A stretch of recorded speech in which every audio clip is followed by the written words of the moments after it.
সুপ্রিয় দর্শক, আপনাদের সবাইকে স্বাগত জানাচ্ছি আজকের সম্পাদকীয়তে। আমাদের আজকের বিষয়ের শিরোনাম নারায়ণগঞ্জ নির্বাচন এবং ইসি পুনর্গঠন। আর এ নিয়ে আলোচনার জন্য আমাদের স্টুডিওতে আমন্ত্রণ জানিয়েছি। আমার ডান দিক থেকে পরিচয় করে দিচ্ছি। রয়েছেন ব্রিগেডিয়ার জেনারেল অবসরপ্রাপ্ত এম সাখাওয়াত হোসেন, সাবেক নির্বাচন কমিশনার।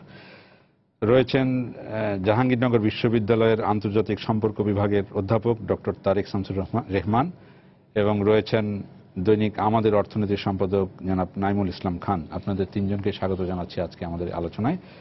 দর্শক, জানিয়ে রাখি আমাদের আলোচনায় আপনিও অংশ নিতে পারবেন। এই জন্য আপনাকে ফোন করতে হবে। আপনার যে নম্বরগুলো পর্দায় দেখতে পারবেন সেই নম্বরে, এছাড়াও ফেসবুক অথবা SMS এর মাধ্যমে আপনাদের মন্তব্য সরাসরি এই অনুষ্ঠানে পাঠাতে পারবেন। আলোচনা শুরু করার আগে এখন পর্যন্ত যে শিরোনামগুলো আছে সেগুলো আমরা একটু দেখে নিই। নারায়ণগঞ্জ সিটি নির্বাচনে প্রচারণায় প্রার্থীদের অভিযোগ পাল্টা অভিযোগ। পৌঁছেছে ভোটের সরঞ্জাম, 22 প্লাটুন বিজিবি মোতায়েন। জাতীয় ওষুধ নীতি 2016-র খসড়ায় মন্ত্রিসভার অনুমোদন। নকল ও ভেজাল ওষুধ উৎপাদনে বাড়ছে শাস্তির আওতা। প্রতি বছর নির্ধারণ হবে খুচরা মূল্য। 31st নাইটে সন্ধ্যা 6টার পর রাজধানীর উন্মুক্ত স্থানে সভা সমাবেশ নিষিদ্ধ, জানালেন স্বরাষ্ট্রমন্ত্রী। নিরাপত্তা জোরদারে আইন শৃঙ্খলা রক্ষা বাহিনীকে নির্দেশ।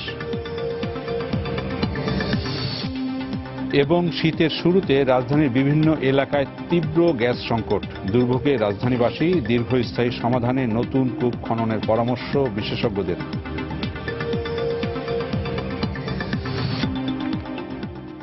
আমরা শিরোনামগুলো দেখলাম। আমরা আমাদের যে বিষয়টি আজকে নারায়ণগঞ্জ সিটি নির্বাচন এবং ইসি পুনর্গঠন, দুটি বিষয় নিয়ে আমরা আলোচনা করব আজকে। যেহেতু আমরা ব্রিগেডিয়ার জেনারেল অবসরপ্রাপ্ত এম সাখাওয়াত হোসেন আপনাকে পেয়েছি, আমরা নারায়ণগঞ্জের নির্বাচন নিয়ে আলোচনা আপনাকে দিয়ে শুরু করতে চাই। কারণ গত নির্বাচনের সময় আপনি ছিলেন, কঠিন দায়িত্ব ছিল আপনার। আমরা আমাদের এই আলোচনা শুরু করার আগে বলছিলাম, তো আজকেও এখন নারায়ণগঞ্জ সেই সিটি নির্বাচনে চলছে শেষ মুহূর্তের প্রচারণা। কালকে রাত 12টায় এই প্রচারণা শেষ হয়ে যাবে। আমরা দেখি আমাদের শিরোনামও ছিল অভিযোগ পাল্টা অভিযোগ। একই পরিস্থিতিতে আপনাকেও পড়তে হয়েছিল। এখন তো দ্বিমুখী অভিযোগ পাল্টা অভিযোগ, গত বছর ছিল এটা ত্রিমুখী।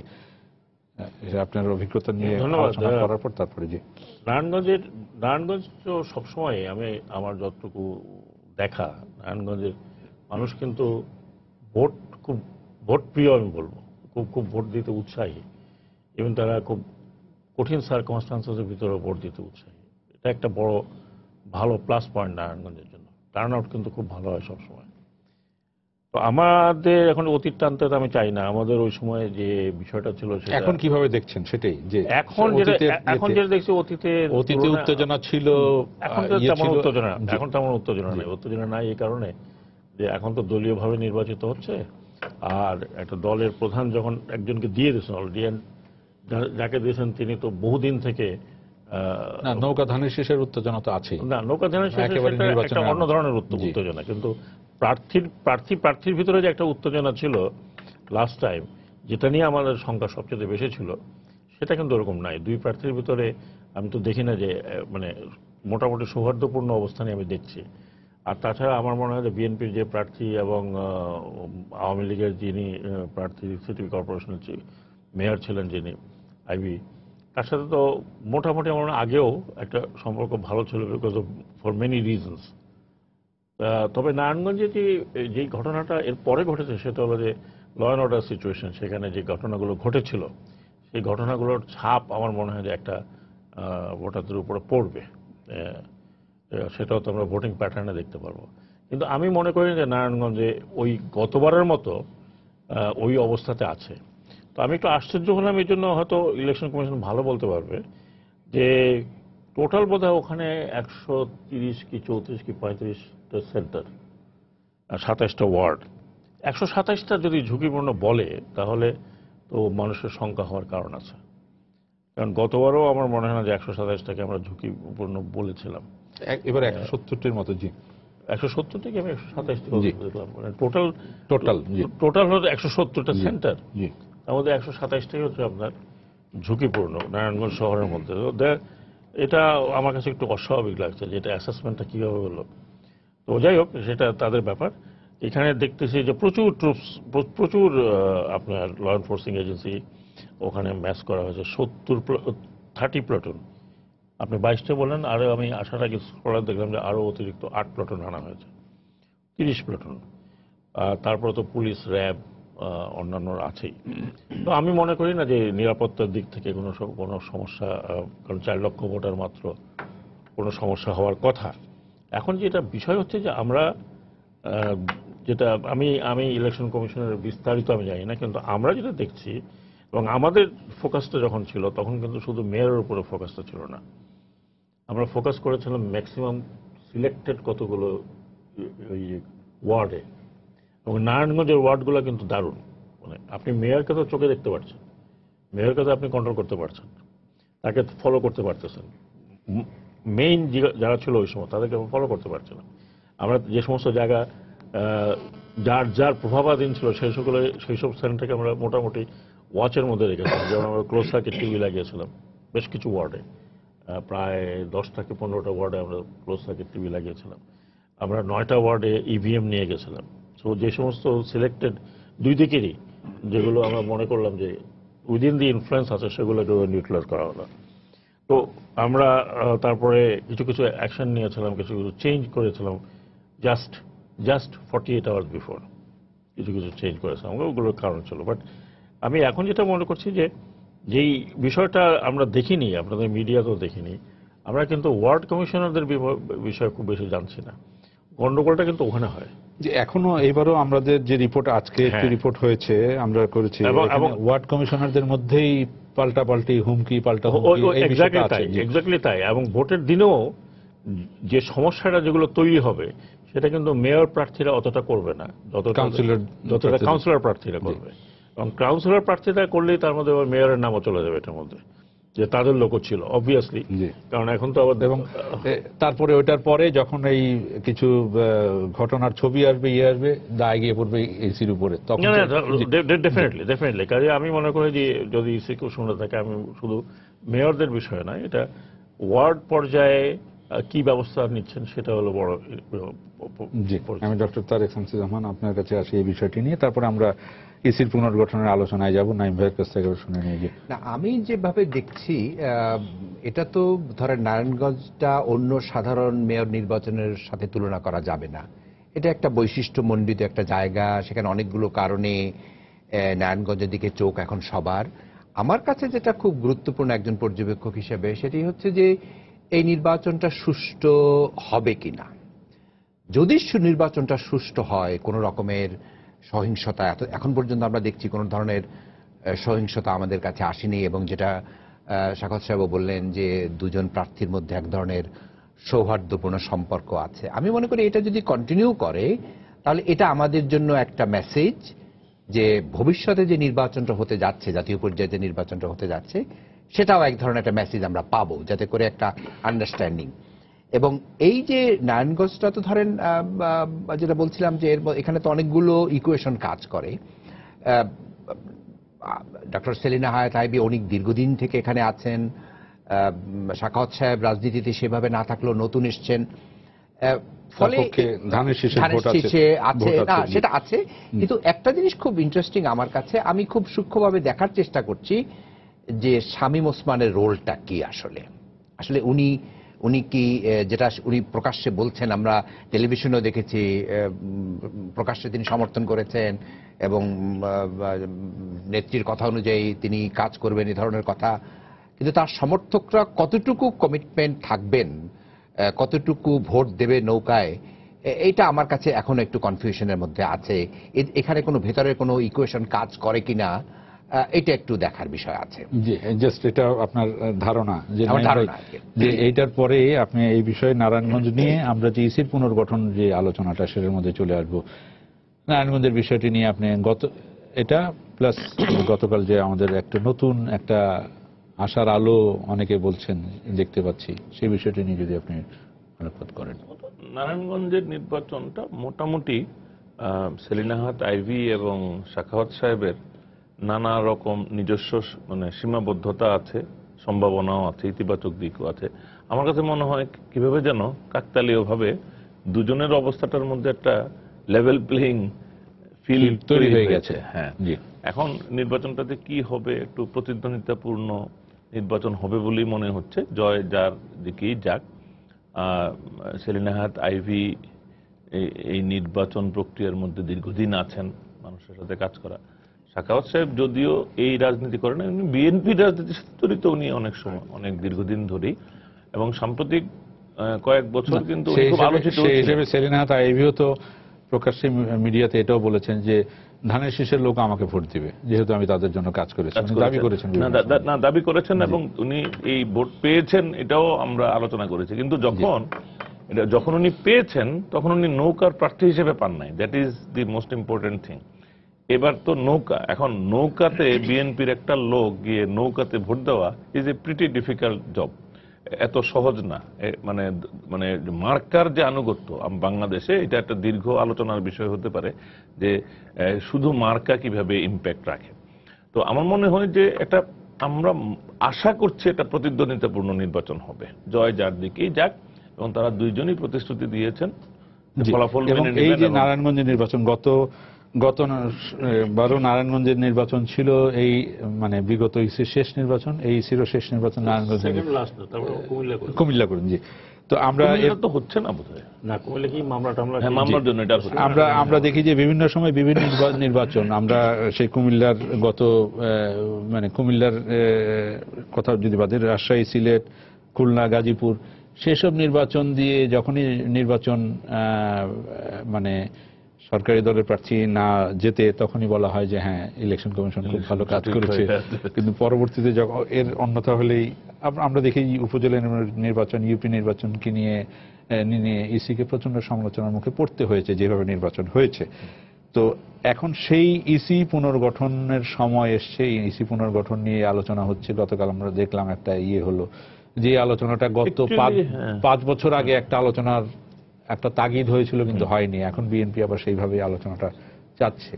তো প্রথম কথা, আসলে তো এটা ইসি পুনর্গঠন হচ্ছে না, ইসি রিটায়ার করবে, নতুন ইসি গঠন হবে।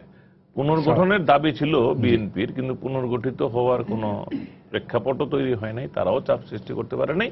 সুতরাং ইসি তার নির্ধারিত মেয়াদ শেষ করবে, নতুন করে গঠন হবে। এটা কি হ্যাঁ হ্যাঁ। তো এখন সেই ক্ষেত্রে মানে বিএনপি যেটা এবার করছে, বিএনপি ইতিবাচক ভাবে এখন রাজনীতিতে থাকার চেষ্টা করছে। সম্ভবত তারা প্রকাশ্যে না বললেও মনে করছে যে তারা দশম জাতীয় সংসদ নির্বাচনের ব্যাপারে তাদের সিদ্ধান্তে হয়তো দুর্বলতা ছিল, তারা হয়তো সঠিক কাজটা করেননি। তো এখন তারা সঠিক কাজটি করার চেষ্টা করছেন। এটা খুব দুরূহ, কারণ তাদের দলের ইতিমধ্যে কিছু শক্তি ক্ষয় হয়েছে। এই শক্তি যেটাকে বলে আবার তাদের নেতাকর্মীদের হিলিংটা হওয়ার জন্য সময় দিতে হচ্ছে। এই নির্বাচনটা, নারায়ণগঞ্জের নির্বাচনটা তাদের জন্য কিন্তু ইতিবাচকভাবে এসছে। কারণ আপনি যদি নারায়ণগঞ্জে খোঁজখবর নেন, তারা যে ক্যাম্পেইন করছে কোথাও কোনো সমস্যা হচ্ছে না, কিন্তু মোটামুটি উৎসাহ উদ্দীপনা নিয়ে তারা কাজ করতে পারছে। এখন এর সঙ্গে পাশাপাশি যখন বিএনপি একটা প্রস্তাব দিল 13 দফা, প্রথমে মিডিয়াতে, তারপরে এটা রাষ্ট্রপতির কাছে পাঠালো, তারপরে রাষ্ট্রপতির সাথে বৈঠক করতে চাইলো। আমি কিন্তু পলিটিক্যালি দেখি যে বিএনপির এটা বিজয়, কিন্তু এক ধরনের তারা সাফল্য লাভ করেছে। কারণ সাফল্যটা কিন্তু মানে দীর্ঘ ফিরিস্তি দেওয়া যায় সাফল্যটার, এবং বিএনপির উচ্ছ্বাসেও সেটা প্রকাশ পেয়েছে। প্রেস কনফারেন্সে তারা যখন আমরা খুশি শুধু না, তিনি একটা শব্দ আশাবাদী, এবং তিনি বলেছেন যে অত্যন্ত বিদ্যুতাপূর্ণ পরিবেশে আলোচনা হয়েছে। আরো একটা শব্দ আমার মনে পড়বে, খুবই মানে ইতিবাচক শব্দ ব্যবহার করেছেন, বেশ একটি না।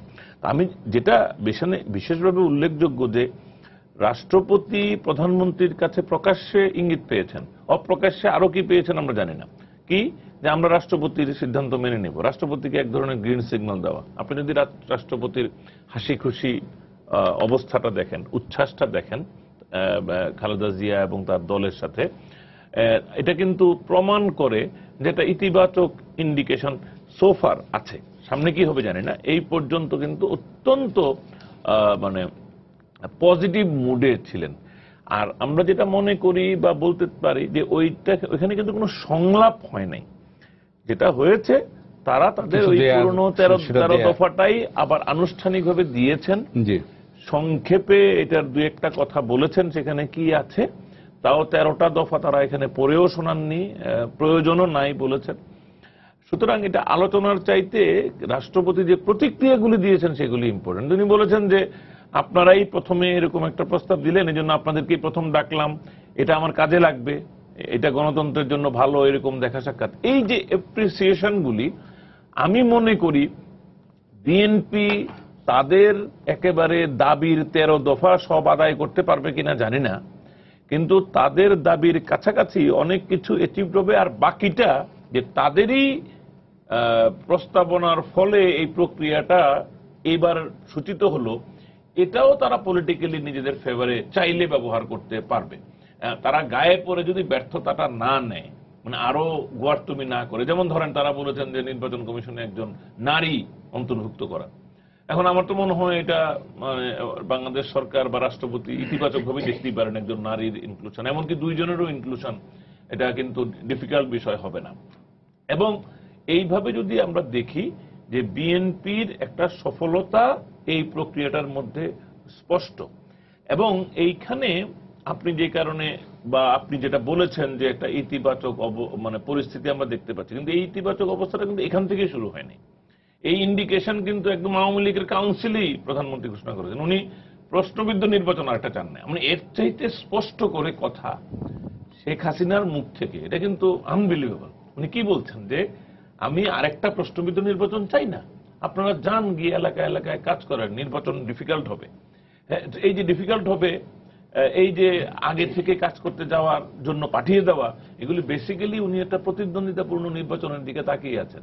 কারণ অন্য যে কারোর চাইতে শেখ হাসিনা নিজেই উপলব্ধি করছেন যে পরপর 2বার একটা প্রশ্নবিদ্ধ নির্বাচন দিয়ে রাষ্ট্র ক্ষমতায় যাওয়া তার জন্য মানানসই না, এটা তার জন্য স্বস্তিকর না। তিনি তো সেলিব্রেট করতে পারছেন না, মানে নির্বাচনটা সেলিব্রেট করতে পারবেন না, তারপরে বঙ্গবন্ধুর শততম জন্মবার্ষিকী সেলিব্রেশনে তার ভালো লাগবে না, বাংলাদেশের সুবর্ণ জয়ন্তীর উৎসব করতে তার ভালো লাগবে না। তো এতগুলি ভালো না লাগা অ্যাভয়েড করা তার জন্য জরুরি হয়ে পড়েছে। সুতরাং তিনি চাচ্ছেন প্রতিদ্বন্দ্বিতাপূর্ণ নির্বাচন।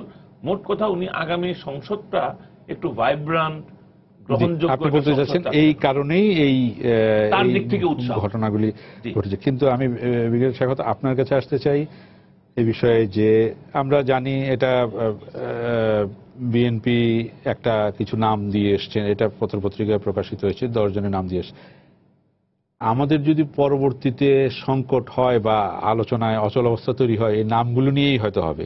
এই জন্যই কারো কারো কাছ থেকে প্রস্তাব এসছে, যেমন সাবেক প্রধান নির্বাচন কমিশনের কাছ থেকে প্রস্তাব এসছে, এবং আপনারা অনেকেই বলেছেন নামগুলো আগে চলে আসা উচিত, এগুলো নিয়ে আলোচনা হওয়া উচিত। এই যে মানে প্রত্যেকটা নামগুলি নিয়ে যার তরফ থেকে যে নামগুলো আসবে, তো বিএনপি চাচ্ছে না নামগুলো প্রকাশ হতে। আমি ঠিক জানি না বিএনপি কি নাম দিয়েছে, কার কি মানে কোন স্ট্রাকচারে, যেহেতু তারা চাচ্ছে না অত নামগুলো প্রকাশ হচ্ছে না, স্ট্রাকচারের নামগুলো দিয়েছে। আমরা কিন্তু এই মুহূর্তে আমার আন্ডারস্ট্যান্ডিং হচ্ছে সার্চ কমিটির একটা স্ট্রাকচারের কথা বলা হচ্ছে। আমি search committee is also ad hoc, এটা মনে রাখবেন। এটা আমাদের কনস্টিটিউশনের ভিতরে এটা সার্চ কমিটি বলে কোনো কিছু নেই। প্রয়াত জিল্লুর রহমান, আমাদের মাননীয় প্রেসিডেন্ট জিল্লুর রহমান সব করেছিলেন, এবং সেই সময় কিন্তু বিএনপি গিয়েছিল, বিএনপি কোনো অবজেকশনও দেয়নি, আবার অ্যাকসেপ্ট। তারা তখন তারা নির্বাচনকালীন সরকারের কথা বলতে ব্যাপারটা ছিল। যাই হোক, ইলেকশন কমিশনার গঠিত হয়েছিল, সেখানে তারা তাদের নিচে ইলেকশনও করেছিল, কিন্তু ইলেকশন কমিশন একটু ছিটকে গেল 2014 সালের নির্বাচনে। সেখানে একটা সেমিনার প্রশ্ন রাখছিলাম যে ইলেকশন কমিশনের কি করা উচিত ছিল, তখন কি করতে পারতো, কারণ কনস্টিটিউশনে they were obliged to hold that election. Election commission যেটা করতে পারতো, রেফারেন্স পাঠাতে পারতো টু দ্য সুপ্রিম কোর্ট, যে এই অবস্থাতেই নির্বাচনটা আমার কাছে মনে হচ্ছে ইটস নট অল ইনক্লুসিভ। যাই হোক, সেটা পাস্ট ইজ পাস্ট। এখন বিএনপি কি নাম দিয়েছে সেটা হলো বড় কথা। বিএনপি যদি শুধু নাম দিয়ে থাকে যে সার্চ কমিটিতে কারা থাকবে, তাহলে সেটা আমার মনে হয় যে এটা ডিসক্লোজ না করার কোনো আমি কারণ দেখছি না। হয়তো বিএনপি করবে না, বা সরকারের তরফ থেকে যদি আরো কিছু নাম আসে তখন হয়তো ডিসক্লোজ হবে। শুধুমাত্র বিএনপিটা হয়তো ডিসক্লোজ করতে চাচ্ছে না, কারণ এখন বিএনপিটা ডিসক্লোজ করলে মানে যারা এর সাথে কনসার্ন না। আপনার কাছে একজন দর্শক প্রশ্ন করতে চাচ্ছেন, প্রশ্নটা একটু নিয়ে নিই। দর্শক, আপনার নাম বলে প্রশ্ন করুন। আসসালামু আলাইকুম ভাই। জি, ভালো আছেন? আমি ময়মনসিংহ থেকে বলছি, মোহাম্মদ আব্দুল মালেক। জি বলেন। আমি একজন সাবেক কার্পেন্টার, বাংলাদেশ সেনাবাহিনীর একটা অংশ, যে স্যারের সাথে আমার প্রশ্ন হইলো আমার বস মানে আমার স্যার মানে জি। সাগর সরকার আমার প্রশ্ন হইলো যে স্যার যে এই যে 5 বছর ইলেকশনের দায়িত্ব পালন করলেন যে সাহস ও পরিচয় দিয়া, কিন্তু বর্তমান ইলেকশন কমিশনার বা তারা যারা আছে কেউই ওই স্যারের মতো সাহস দিয়া ইলেকশন পরিচালনা করতে পারতেছে না। এটা কি কোনো চাপে নাকি তাদের দুর্বলতা? এটা হলো আমার ব্রিগেডিয়ার স্যারের কাছে প্রশ্ন। ধন্যবাদ ইলেকশন কমিশনের চাপের ইলেকশন কমিশনের উপরে চাপের কথা আপনি এখন, বলেছেন। জি, ধন্যবাদ। চাপ নিয়ে আপনারা কাজ করেছেন। ধন্যবাদ আপনাকে। জি। মনে হয় হয়তো আপনি আমার সাথে চাকরি করে থাকতে পারেন জি। ময়মনসিংহে যখন ছিলেন। আমি তো এখন এনারা চলে যাচ্ছেন, এখন আর এই চাপে কাজ করছেন কি করেন নাই এটা এখন ইতিহাস হয়ে যাচ্ছে, সেটা পরে বিশ্লেষণ হবে। চাপ তো থাকেই, চাপ তো কোনো রকম ডাইরেক্টলি ইনডাইরেক্টলি চাপ থাকে, চাপ নিয়েই কাজ করতে হয়। তো যাই হোক, আমি ওনাকে ধন্যবাদ জানাই প্রশ্নটার জন্য। তো আমি যেই কথাটা আসছিলাম, তো কাজেই এখন হবে কি, এখন যদি আপনি নামটা যদি বিএনপি কজনের নাম দিয়ে গেল, হয়তো যাদের নাম দিয়ে গেল তারাও কিন্তু জানে না, তো তখনই একটা হইচই শুরু হবে যে তারা তো ভাই বিএনপির লোক, বিএনপির মনে হয় এই জন্য দিছে। আবার আওয়ামী লীগ দিবে বলবে এটা আওয়ামী লীগের লোক, ও বলবে যে এটা জাতীয় পার্টির লোক। কাজেই আমার মনে হয় যে দ্যাটস অল রাইট। সবারটা যখন আরো কিছু আসবে, 50টা নাম পাওয়া গেল, 50টা নাম হয়তো ডিসক্লোজ হলো, তখন জি। তখন কে কারটা বোঝা যাবে না। জি। আর একটা জিনিস সেটা আমি এখানে একটু উল্লেখ করতে চাই, যে জিনিসটা আবার অনেকেই বলেন যে গণতন্ত্রের যে জায়গাগুলো, সেই জায়গাগুলো, যে ইনস্টিটিউশনগুলো, সেই ইনস্টিটিউশনগুলোর মধ্যে ইলেকশন কমিশন কিন্তু একটা খুবই ইম্পর্টেন্ট আপনার ইনস্টিটিউশন। যতগুলো কনস্টিটিউশনের যতগুলো কনস্টিটিউশনাল বডি আছে তার মধ্যে সেন্ট্রাল জায়গা হচ্ছে ইলেকশন কমিশনের। আমি যে রাষ্ট্রীয় 3টি বিভাগ ও স্তম্ভটাকে বাদ দিলে ইলেকশন কমিশন অনেক জায়গায়, আফ্রিকার অনেকগুলো কান্ট্রিতে ইলেকশন কমিশন ইজ 4th স্তম্ভ অফ দি স্টেট, সেরকম দেওয়া হয়। এই ইলেকশন কমিশন নিয়ে বা ইলেকটর প্রসেস নিয়ে, এটাকে হান্টিংটনের বইতে যদি আমরা দেখি তাহলে দেখা যায় যে 3rd wave of democracy, 4th wave of democracy, সারা দুনিয়াতে এই নির্বাচন প্রক্রিয়া নিয়ে প্রচুর আলোচনা হচ্ছে এবং এই নির্বাচনের ইনস্টিটিউশনগুলো নিয়ে প্রচুর আলোচনা হচ্ছে। তো বাংলাদেশে আমরা একটু লেট জেগেছি এটাতে। আমরা দেখলাম কখন 1994-এ যখন মাগুরার একটা কাণ্ড হলো, তখন থেকে একটা পলিটিক্যাল ইস্যু হয়ে গেল এটা। But election commission political issue হয়ে আসেনি, এটা ইস্যু হলো 2006 সালে। তো কাজে এখন আপনার নির্বাচন কমিশনটা ইম্পর্টেন্ট নিশ্চয়ই, there is no doubt about it. আপনি সবচেয়ে মনে করেন ভালো 5 জন লোককে বা 3 জন লোককে দিলেন, যেভাবে দিলেন, কিন্তু তাদের যে এনাবলিং সিচুয়েশনের মধ্যে যদি তারা কাজ করতে না পারে, সরকার যদি সহায়তা না করে, বা তারা যদি সরকার থেকে সহায়তা নিতে না পারে, নিতে হয়, জোর করে নিতে হয়, সহজে কিন্তু সহযোগিতা করে না যে সিটিং গভর্নমেন্ট যিনি থাকেন। রাজনৈতিক দল, মানে আপনি বলছেন সরকারের সহায়তার মানে সরকারের সহায়তা বা সরকারের দৃষ্টিভঙ্গির বিষয়টি সবচেয়ে বেশি গুরুত্বপূর্ণ। সবচেয়ে বেশি গুরুত্বপূর্ণ। রাজনৈতিক দলগুলোর বিহেভিয়ার অত্যন্ত গুরুত্বপূর্ণ। মিডিয়া অত্যন্ত গুরুত্বপূর্ণ। মিডিয়া কি করতে পারে এটা কিন্তু আমি এখন এখানে বলতে চাই না, কারণ সামনে ইলেকশনটা আছে 22 তারিখে। মিডিয়া কিভাবে আপনি চিন্তা করেন যে ওই ইলেকশনটাকে ফোকাস করেছে আমাদের জন্য, এই জন্য আমাদের সুবিধা হয়েছে মানে কতগুলো অ্যাকশনেতে। এটা মিডিয়া ইজ খুবই রেসপন্সিবল একটা ইনস্টিটিউশন, যেটা ইলেকশন কমিশনের সাথে কাজ করে। সিভিল সোসাইটি, এই সবগুলো যদি একত্র না হয় তাহলে আপনি ইলেকশন কমিশনের পক্ষে খুবই ডিফিকাল্ট। কিন্তু আপনি এটা বলছেন, আমি ডক্টর তারেক শামসুর রহমান আপনার কাছে যে মিডিয়ার কথা উনি বললেন, কিন্তু মিডিয়া যে ওয়াচডগের ভূমিকা পালন করে বলেই তো আজকে এই জিনিসগুলো আসছে কথায়, যে রাজনৈতিক নেতৃবৃন্দ বা সরকারি দল বলছে আমরা আরেকটা প্রশ্নবিদ্ধ নির্বাচন চাই না। এটা তো অবশ্যই না, এটা তো সত্য কথা যে আমরা ধরেন 5ই জানুয়ারির যে নির্বাচনে, সেখানে মিডিয়ার একটা ভূমিকা আমরা দেখেছি এবং আমাদের ফুটেজগুলো তো মিডিয়ার মাধ্যমে আমরা পেয়েছি।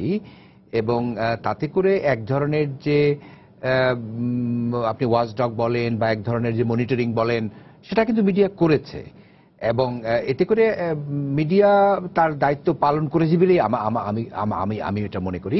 কিন্তু আমি একটা জায়গাতে একটু খুব কনফিউজড, যেটা নিয়ে আমি অলরেডি একটা প্রবন্ধ লিখেছি, ছাপা হয়েছে অলরেডি। নামের যেটা প্রশ্ন আপনি আলোচনা করেছিলেন, এখন নামগুলো হচ্ছে কিন্তু ইসি পুনর্গঠন নিয়ে নয়, নামগুলো হচ্ছে যারা সার্চ কমিটিতে থাকবে, প্রবাবল ক্যান্ডিডেট, কিন্তু কাদের হতে পারে। মতৈক্যের ভিত্তিতে বলা হচ্ছে, সেটা আচ্ছা, সেখানে আসছি আমি, সেই বিষয়টি না, সবচেয়ে কঠিন। আমি আসছি সেখানে যে নামগুলোর প্রশ্নে এখানে আমার দুটো অবজারভেশন আছে। একটা অবজারভেশন আছে যে নামগুলোতে বলা হচ্ছে যে সে example ex retired chief justice etcetera etcetera, civil service etcetera etcetera. আমার বিবেচনায় এই মুহূর্তে কোনো সাবেক প্রধান বিচারপতি অথবা সাবেক একজন আমলা দায়িত্ব গ্রহণ করবেন না। কারণ আমরা খুব দুঃখজনকভাবে হলেও সত্য যে আমরা খুব দ্রুত এদেরকে কালার করে ফেলি, এবং এই দ্রুত কালার করার ফলে কোনো ভদ্র মানুষ এই জাতির এক সংকটকালীন সময় দায়িত্ব নিয়ে এগিয়ে আসবেন না। ফলে এই যে আমরা সার্চ কমিটির কথা বলছি, আমি জানি না মাননীয় রাষ্ট্রপতি কি সিদ্ধান্ত নেবেন, আইনগত তিনি বাধ্য নন। এবং ওই যে একটা প্রশ্ন আছে যেটা কালকে আপনারা আলোচনা করলেন এবং আমরাও এটা লিখলাম, যে সাংবিধানিক বাধ্যবাধকতার কারণে মাননীয় রাষ্ট্রপতি চূড়ান্ত সিদ্ধান্ত নেওয়ার আগে মাননীয় প্রধানমন্ত্রীর সাথে কথা বলবেন কিনা, সেক্ষেত্রে এক ধরনের অথবা কথা হয়ে গেছে কিনা, হোয়াট এভার মেবি, কারণ উনি বাধ্য, এটা বাধ্য। ফলে আলটিমেটলি যত কথাই আমরা বলি যে সমস্ত সিদ্ধান্ত দেওয়ার মালিক রাষ্ট্রপতি, এটা বোধহয় ঠিক বলা হবে না। অর্থাৎ রাষ্ট্রপতি আলোচনা করবেন, এটা ভালো দিক। এটা রাষ্ট্রপতিও যে মন্তব্য করেছেন আজকে, সেটাও প্রশংসার যোগ্য। তিনি যেটা বলছেন যে বিএনপির প্রশংসাগুলো, বিএনপির প্রস্তাবগুলো খুব ইতিবাচক, এবং যেটা ফখরুল ইসলাম সাহেব তার প্রেস কনফারেন্সে বলেছেন, আশাবাদ ব্যক্ত করেছেন, আশাবাদী হয়েছেন, এগুলো খুবই পজিটিভ সাইন, এবং আমরা এই পজিটিভ সাইনটাকেই ধরতে চাই। তাহলে তো আমি নাইম ভাইয়ের কাছে আসি, তাহলে তো এই যে যত পজিটিভ সাইন, এটার জন্য তো ক্রেডিট তো প্রধানমন্ত্রীকেই দিতে হবে। না, আলটিমেট ক্রেডিট তো তার। ব্যাপারটা হচ্ছে আমাদের এখানে সিচুয়েশনটাই এরকম যে প্রধানমন্ত্রী যদি না চান, আওয়ামী লীগ যদি না চায়, সরকার যদি না চায়, সাইনের কথা আমরা বললাম, হ্যাঁ, ওনার ইচ্ছাতেই তো হয়েছে। ডেফিনেটলি আমার প্রশ্ন তো সেখানেই, আমি নয়নকে থামিয়ে দিলাম।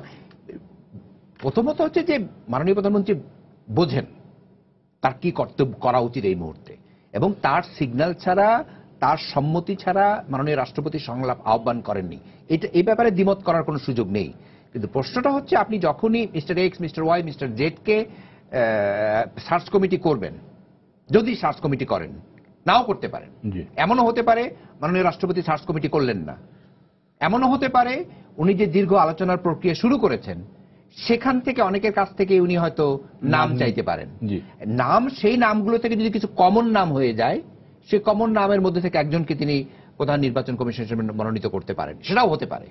তবে যেটাই উনি করেন না কেন, আমি আবার বলি, যেটাই উনি করবেন, মিস্টার এক্স কে সিইসি করলেন, সেখানে প্রধানমন্ত্রী একটা সম্মতি লাগবে। জি, হয়তো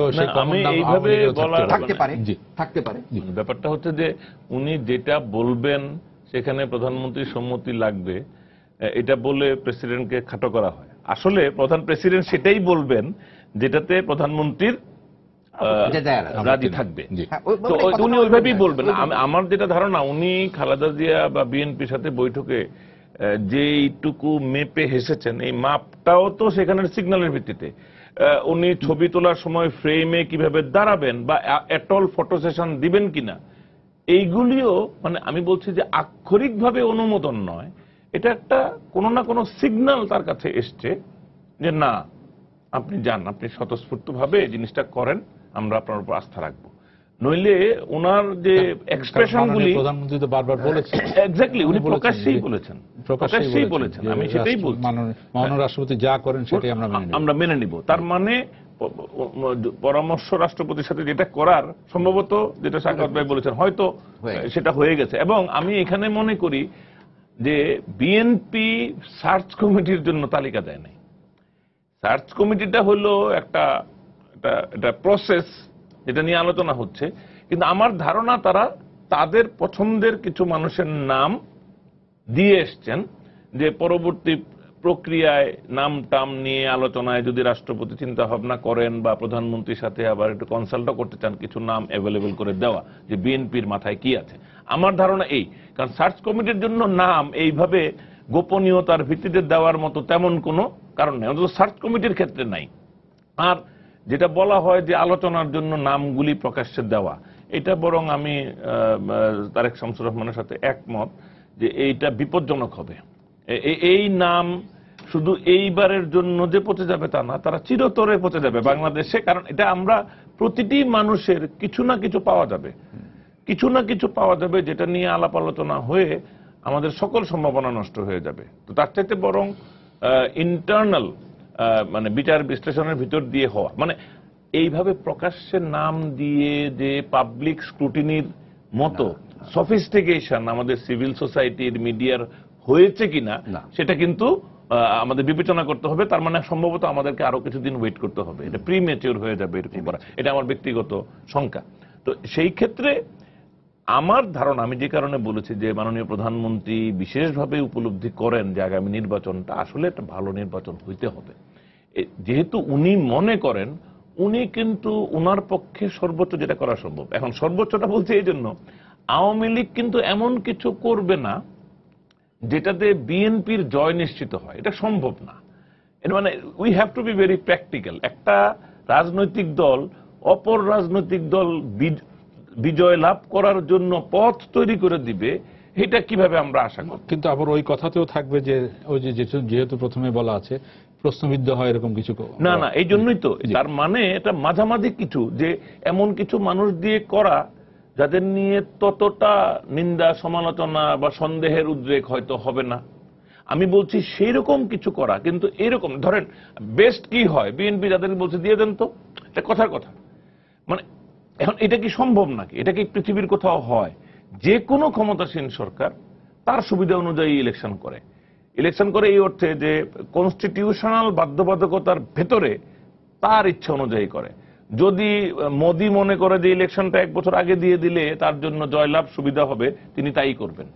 এই মানে প্রিভিলেজটা সবসময় সরকারি দল ব্যবহার করে, যে কোনো গণতন্ত্রই ব্যবহার করে, ভারতেও করে। সো আমি এই জন্য বলছি যে রেটোরিক্যালি আওয়ামী লীগ বিএনপি যাই বলুক, মানে উপরে উপরে যে কথাগুলি বলুক, ভেতরে ভেতরে আগামী নির্বাচনে বিএনপি সহ ব্যাপক দল অন্যান্য দলগুলির অংশগ্রহণের ভিত্তিতেই হওয়ার ব্যবস্থা রাখা হয়েছে। বিএনপিও উদারভাবে দেখেন, তারা যে প্রস্তাবটা দিয়েছে, তারা জামাতকে 20 দলীয় জোটের ভিতরে আছে, জামাতকে সন্তুষ্ট রাখার জন্য অথবা দিয়ে একটা ফর্মুলা রেখেছে, বাট তারা কিন্তু অথবা দিয়ে ভিন্নটা দিয়েছে যাতে এটার জন্য কোনো বাধা, এই প্রস্তাবটার জন্য একটা বাধা সৃষ্টি না করে। সো বিএনপিও আমি মনে করি অত্যন্ত প্র্যাগম্যাটিক্যালি সমস্ত কিছু বিবেচনা করার চেষ্টা করছে, এবং সেখানেই কিন্তু আমাদের আশাবাদ যে বিএনপির যদি 13 দফা আদায় নাও হয়, সম্ভবত বিএনপি নির্বাচনে যাওয়ার জন্যই বিবেচনাটা রাখবে।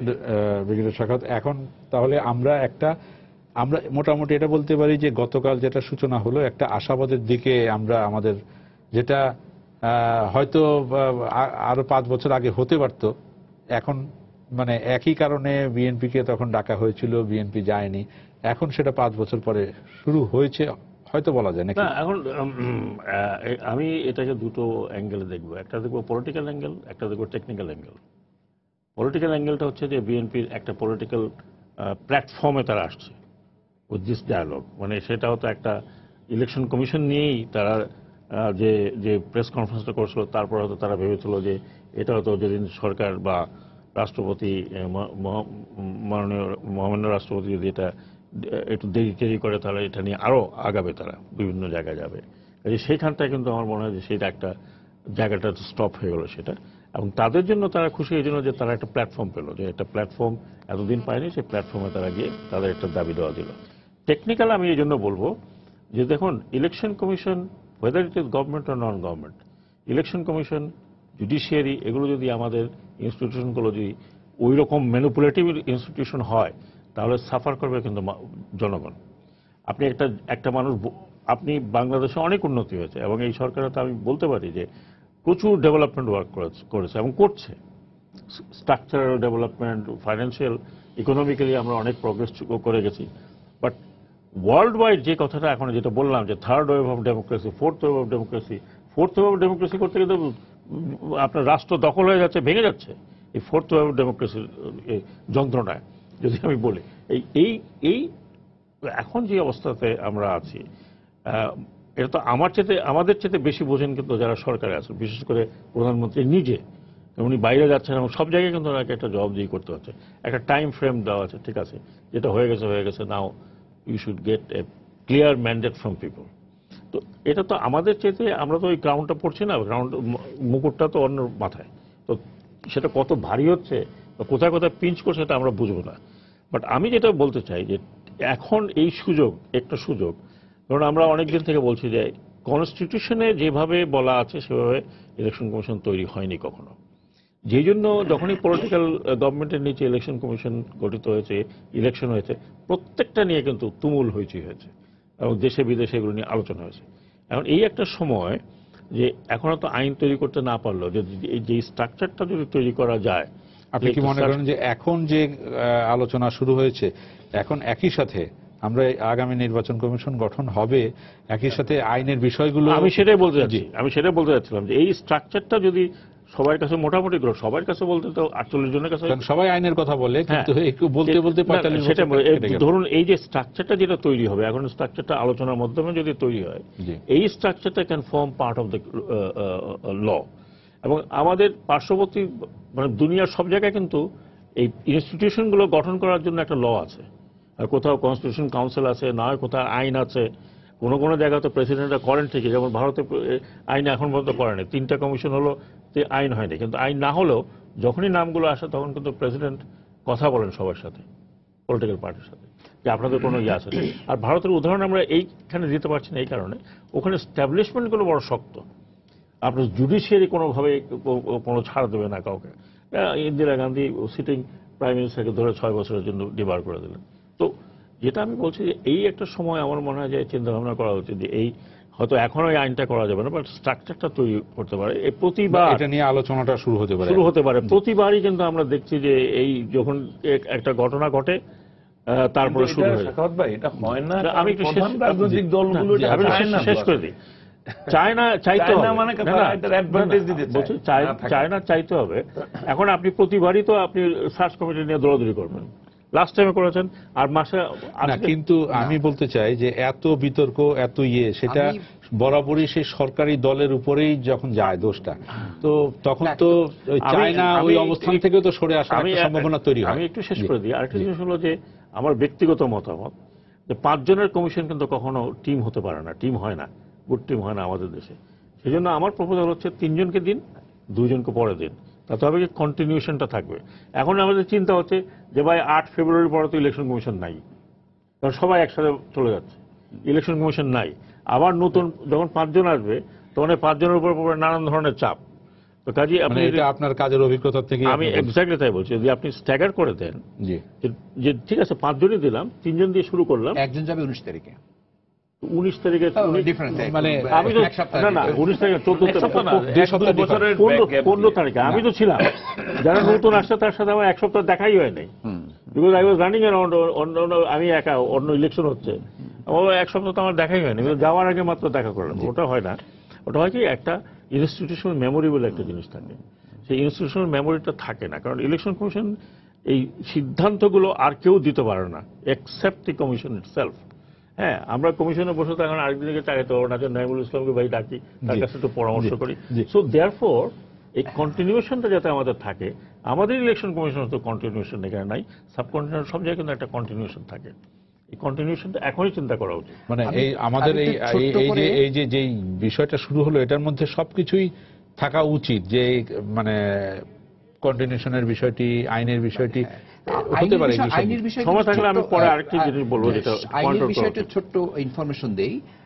আমার জানা মতে সম্ভবত একটা আইন করার প্রক্রিয়া ইতিমধ্যে শুরু হয়ে গেছে, তবে এটা তো একটা আইন করতে গেলে ধরেন এর কিছু আমরা জানি যে ক্ষমতাসীন দলের সাধারণ সম্পাদক বলেছেন যে এটা প্রসেস শুরু হয়ে গেছে, কিন্তু এটা ধরেন এটা পার্লামেন্টে যাবে, একটা সাজেশন কিন্তু আমরা দিয়েও আসছি, পার্লামেন্টে যাবে, এটা ভেটিং হবে ইত্যাদিতে, অনেকগুলো বিষয় আছে। ফলে এটা প্রসেস কিন্তু শুরু হয়েছে, হয়তো আমরা এই মুহূর্তে সেটা পাবো না, কিন্তু আমার ধারণা, আমি দিব্যি দিয়ে বলতে পারি যে হয়তো ভবিষ্যতে জন্য আমাদের জন্য আইন, নেক্সট পার্লামেন্ট যেটা আইন একটা হয়ে যাবে। আর সবচেয়ে বড় কথা হলো যে আমাদের এই যে একটা আলোচনাটা যে শুরু হলো, আমি এটাকে খুব পজিটিভলি দেখি, এই জন্য এর মধ্যে থেকে বরফ গলছে। আপনি বিএনপি একটা পথ খুঁজছে, নো ডাউট অ্যাবাউট ইট, এবং সেই পথটা মাননীয় রাষ্ট্রপতি করে দিয়েছেন, তাদেরকে ইনভাইট করেছেন, দেখা করেছেন, এবং বিএনপি নিজেও বোঝে তারা যদি পার্লামেন্টে না যায় তাহলে তাদের নিবন্ধন নিয়ে প্রশ্ন উঠবে, আইনগতভাবে প্রশ্ন উঠবে। দ্বিতীয়ত, স্থানীয়ভাবে যে সমস্ত বিএনপি নেতা কর্মীরা আছেন তারা কিন্তু এখন প্রোটেকশনহীন, তাদের তো এখন আর কেউ প্রোটেকশন দিচ্ছেন না। একটা এমপি থাকলে অ্যাটলিস্ট কিছু কাজ করতে পারেন, তাদের জন্য পক্ষে কথা বলতে পারেন। এখন কিন্তু বিএনপির পক্ষে কথা বলার সেটা নাই।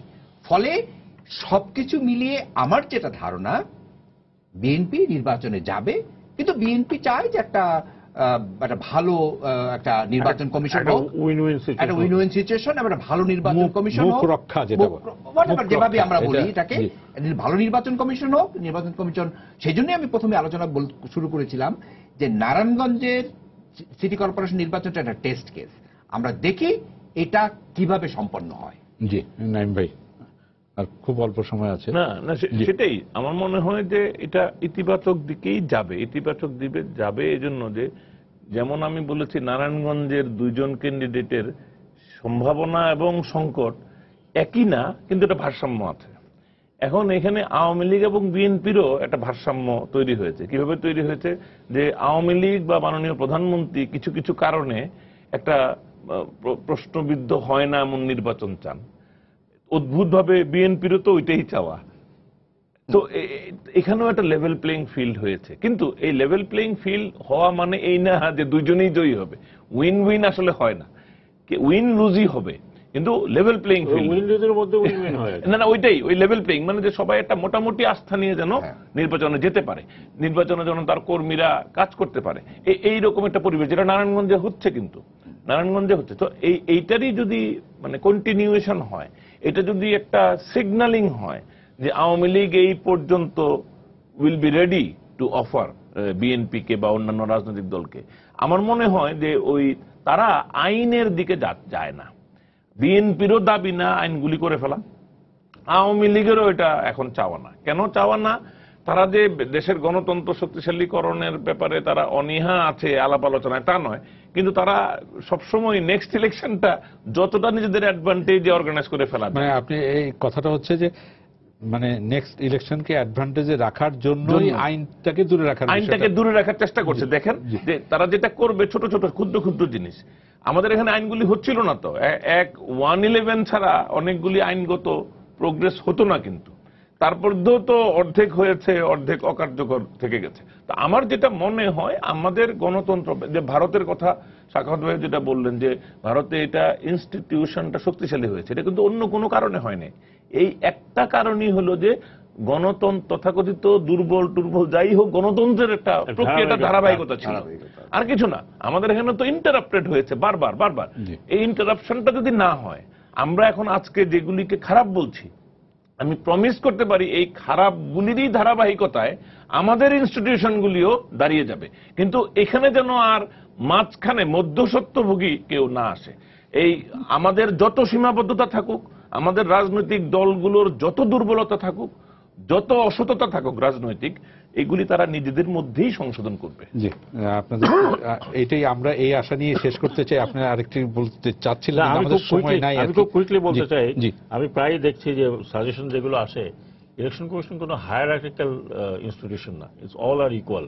জি, কাজে এইখানে অমুককে দিলাম সচিব, তারপরে দিলাম জয়েন্ট সেক্রেটারি, তারপর দিলাম ডেপুটি সেক্রেটারি। এটা করলে বলে election commission cannot function. is one of the reasons for Bangladesh Election Commission failure. আমরা এখানে শেষ করতে চাই যে বিষয়টি, যেটা হয়েছে আমরা এখান থেকে এগোতে চাই, এখান থেকে এগোনো যাবে বলে আমরা আশাবাদী হতে পারি। এই আশা নিয়ে আমাদের আলোচনা এখানে শেষ করছি। আপনাদের তিনজনকে ধন্যবাদ। সুপ্রিয় দর্শক, আপনারা যারা এতক্ষণ আমাদের সঙ্গে ছিলেন, আপনাদেরকে ধন্যবাদ জানিয়ে আজকের মতো এখানে শেষ করছি। শুভরাত্রি।